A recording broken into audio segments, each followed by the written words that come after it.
Thank you.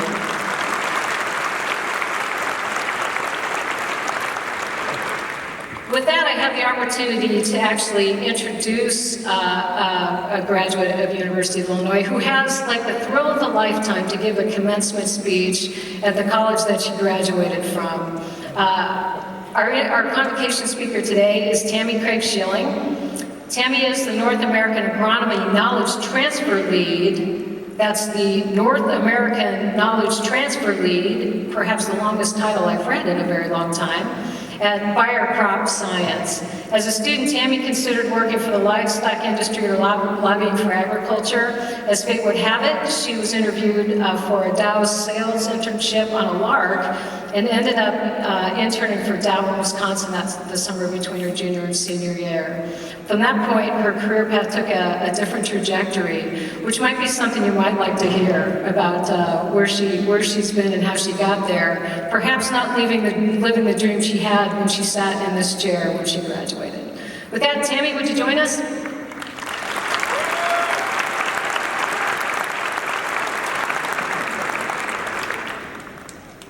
I gotta tell you, this is way cool.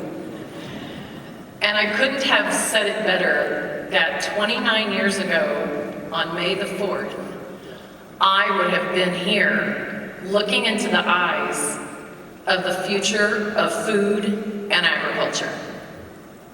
But David called, and after I got overwhelmed and giddy and kept smiling and couldn't even tell anybody for about 2 days because I was so excited, I said, sure, I'll come.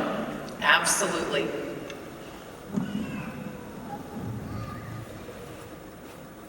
Congratulations. If we were back at home, I'd say something like, woohoo. Say that with me just for fun. Woohoo. Right. I-L-L. That's good stuff. Miles behind the wheel, stamps in your passport, swipes on your train pass, bumper stickers on your truck. Norah Jones, George Strait, AC/DC, Johnny Cash. Those things have something in common. They're all about traveling and going on a journey. The latter four are artists that are on my playlist, and Whitesnake. I could not include that being a child of the 80s and early 90s. Buckle up, get ready. Welcome to the starting line of your journey.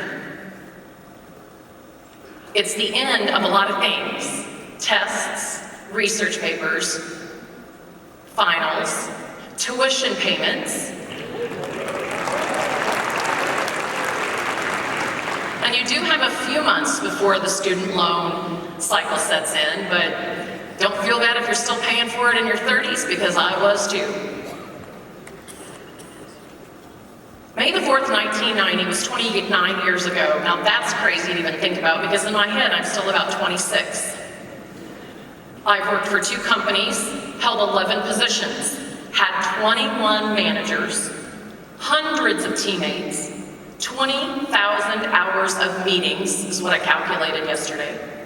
I've traveled and worked in 40 states, been to 13 countries, been involved in 30+ acquisitions, traveled 800,000 miles for work, had 7 home addresses, got a husband with a farm, had 3 great kids, and spent my career hanging out with the greatest people I've ever known in the form of farmers. And in that time, I've learned a few things. And I thought about it as I was asked to come and make a few comments. Well, what would I say to me if I was sitting there? What would I share with you? You are the navigator of your own journey. Own it. Be accountable for it. Do with it what you may, but it's yours. And sometimes we don't get it quite that straight. Nobody tells us. And even whether you're going to grad school, or you're going to work at a job, or you're going to start your own business, it's your deal now. You've waited since you were a little kid for this time. It's kind of scary, but I gotta tell you, I've loved being a grown-up girl, and I think you will too. Your major gets you your first job. That's about it. Because from there, a lot of things can happen. Your first job is about proving that you can do work. Your resume got you something. Your resume or your vita maybe have gotten you the chance to go somewhere and people say they're gonna pay you. And the way it works is you're gonna go and work for a couple weeks and they're gonna pay you, and you're even. And then you're gonna go to work again a couple more weeks and they're gonna pay you, even if you're going on a grad assistantship, or you've gotten your PhD and you're heading back into some kind of work. That's the way it's really about. And as you navigate that, think about following your passion. Mine was about advocating for agriculture. I didn't think I would work in the seed or chemistry industry my entire career. But I've learned that I get to advocate every day for food and agriculture, and the greatest career I could have ever asked for. But what my goals were, and Dr. Kidwell said it will, what my goals were 29 years ago are sure not what I've gotten to do today. It's been far more exciting and better than I could have ever dreamed. And I wish that exact thing happens for you. Map your plan. Any journey you take, thank God for Google Maps. We did not have those when I started in the sales territory. We used real folding maps. You've probably never seen one. Understand what matters. What matters to you in your heart, what matters to you in your career, what matters to you in your family, because what matters needs to be a big part of what you choose to do. Understand the expectations that people have of you, and then exceed them. Figure out what it takes to be really good at something, and do it. And there are certain things that you may realize you're really good at now. Do those a lot in the beginning at your new opportunity. But you might find along the way that there are things you don't know how to do. And there maybe are things you don't want to do. I'll challenge you today to figure those things out and do them too, and learn how to do them well. I work in the area of crops, farming, weeds, bugs, diseases, crops. I never took an agronomy class while a student at the University of Illinois. I now lead agronomy communications and technical education, and at times friends of mine go, that's just crazy. But along the way, I did short courses, I did university programs, and it's amazing how an ag communicator can actually do agronomy. What about you? What can you learn in your path, and what's next for you? I want to give you a few things that we have as company competencies where I've worked my 29 years. And I think they're pretty important. Take initiative, demonstrate foresight, build relationships. And if you've ever interviewed with the former Monsanto or Bayer, these will sound very familiar. Communicate with candor, model courage, be agile, deliver results, form networks. This network does exist, and it is alive and well if you're in Illini. If you do all this right, you're gonna learn a bunch, you're gonna screw up sometimes, and you're gonna come out the end better. It's all in your hands. Now it's time to get going on this ride of life. It's your turn. You've met the expectations, you've got the robe and the cap, and I must say, I do love the cool signs on the caps and all the regalia that you're wearing. That tells me a lot about you, and looking in your eyes, food and agriculture are alive and well. You are working in the most dynamic and interconnected world to date. You are working in an industry that intersects food, people, water, and land. Whether you're in HDFE, in textiles, ag econ, and everything in between, there is nothing more at the top of people's minds in the world than this area. What an unbelievable set of opportunities.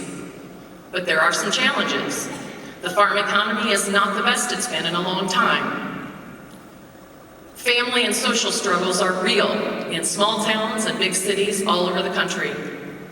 They need you. Agriculture needs you. Food needs you. People need you. But agriculture is at the center, the food and ag industry is at the center of $4 billion of venture capital in the last 3 years. Never before has so much money from the likes of Google and other Silicon Valley companies come into our industry. When those folks start looking at us and saying, this is the next big breakthrough, guess what? That's you and your future. The digital explosion that connects farmers and consumers and food companies and everybody, CRISPR and the gene editing ability that's now in PR news on a weekly basis, food as a health tool, remote sensing and growing more than we've ever grown before on less land with less environmental impact. That's the world you're coming into, then you will make a difference. Today marks the beginning of your trip of a lifetime. Remember where you came from. Appreciate the people who got you there. When I was a sophomore in high school, I was recruited to the University of Illinois in this building, on the mezzanine during the FFA convention, a student youth organization. And a man by the name of Dean Charles Olson recruited me to come to the U of I. And I applied for scholarships and we scrapped around. And I got that dream to be here. I'm gonna grab my water, hold on.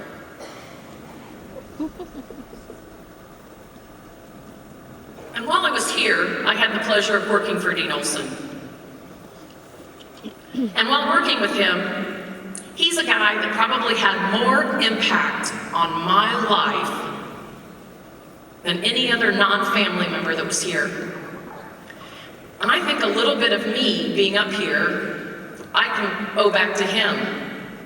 About 3 weeks ago, we said goodbye to Dean Olson.